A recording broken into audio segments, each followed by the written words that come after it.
Done. You may enter. We made it. Thank you. Oh my God. Oh my gosh. James. James. Oh my gosh, James. Hey, how you? Wait, the kids didn't die too, did they? Well, what happened? How you died? Car accident. Oh my goodness. Who is this? Your Uber driver? Hey, you must be the first wife. First. I'm his only. James, who is that? Don't get me kicked out of heaven, baby. This is my wife, Tanya. Wife? James, I've been gone for 2 months. I'm finna whoop you. I'm just... Y'all want to get that out of here. I know that that was played for jokes, and I did find it funny.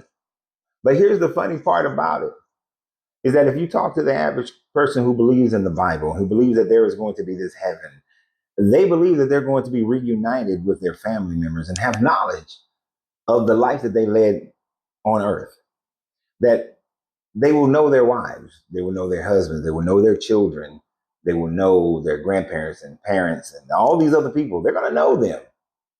Even people like Bishop Irenaeus wrote that one of the greatest things, joys of heaven, is to look over and see all the people burning in hell. Now, this is because he had the idea of Abraham's bosom and of Adam, probably influenced his thought process on that, since Jesus tells the parable about the rich man who was looking over into Abraham's bosom and asking Lazarus if you could just drop a water, or just give me a drop of water on my tongue. Just images of heaven and you knowing yourself. It gives you comfort. It creates comfort. This is why people believe it. This is why it's so easy to believe that a person living in their state right now are going to be in the same state of knowledge of self when they leave. But we're going to get to that in just a second. Because I will admit, when I was a Christian and I was married, one of the most devastating things that I had to come to grips with when I was still a Christian was the fact that when the Jesus character is approached by Pharisees and talks about a woman who had been married to 7 brothers, and each brother consistently died, that in heaven, who would she be married to? And the Jesus character outwits them. He tells them that she will be married to no one because you will not be given into marriage in heaven as you are on earth. I found that very disturbing because when you were young, when you romanticize marriage, you think this is eternal, and we will live this life here on earth and we will do what we need to do. But once we get to heaven, all things will be perfect. All our families will be together. You enjoy your wife. But then I started to realize there are certain things that this book is saying that are not in heaven that people think is in heaven. Angels are not, you'll be like the angels, not given into marriage. So therefore there's no sex in marriage. You will be like the angels, not given into marriage. So there is not the closer bond that you share with someone in heaven for all eternity. That is not there. You know, that since you're not given into marriage, that you won't be walking around knowing one another. You could be on one side of heaven and they're on another side of heaven and never see them. The same way that you can be in Atlanta and another person can be in San Diego and you not even know of each other's presence, so that you won't be in the presence of all these people. We think that we're going to see our parents, see our kids, see our grandparents. When I was watching the movie Sinners, at the end of the movie, whichever one of the brothers it is, I don't know if it's Smoke or the other one, he's reunited with his girlfriend, wife, baby mama. Don't know what she is. I think she's just a baby mama in the movie. And their child who had died as an infant. This child remained an infant in heaven. Same state of being that you die in is the same state that you're going to be in heaven. When I'm 150 and I die, I don't want a 150-year-old outlook of life and body. That's terrible. Why would an infant still want to be an infant? That's terrible. It's not a heaven I want to be a part of. But it's those kinds of thoughts that keep people entrapped into this religion. But then when you continue to study it and read it and come to understandings of it, you are going to come away with realizing that according to this book, according to Revelations, you will make it into this new Jerusalem, this heaven. The old world will pass, but there will be people who are for eternity being tormented by your God. And I know many are going to say that, no, you send yourself to hell. Question: who created hell? Your God. Who created the whole dichotomy that you have to either believe in this God who has never demonstrated his proof of his existence to you, but just believe in this God, believe in this Jesus character who has never demonstrated that he performed these miracles, that he walked on this planet, that he did all of these things. There is no solid proof other than faith and belief in this book. When historical writers wrote about Christianity, they were writing about what people believed. No one actually wrote who was physically there.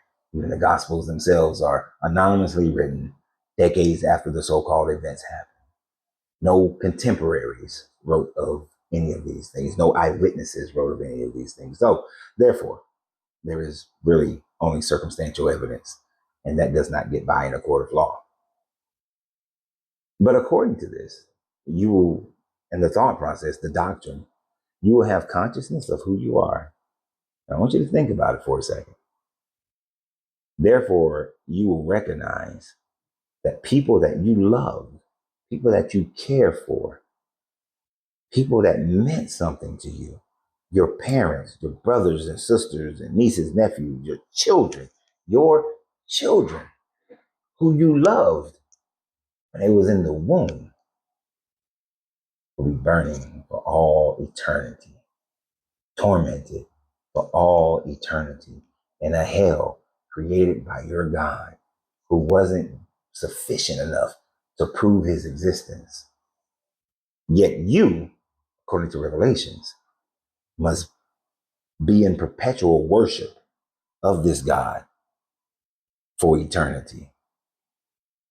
So you have to give praise to the God who set up a process where people who never heard of him or people who just didn't have enough proof or studied are now being tormented. Good people. The mothers and fathers who were good neighbors, good community people, raised their children, did the best they could. Good people, solid people, all eternity. While people who committed atrocities, murdering people, government people, politicians, uh, people who had child labor issues, people who essayed children, but they believed in this God. And even if at the last moment, they come around and realize that this is God and I'm going to change my ways. They're in that heaven.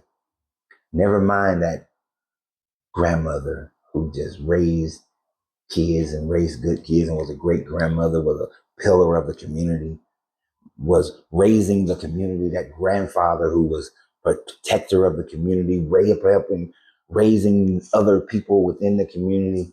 Never mind them. They happen to be Muslim, they happen to be Buddhist, they happen to be atheists, they happen to be any other religion. They happen to have never heard of Christianity. Never mind them. They're burning in hell.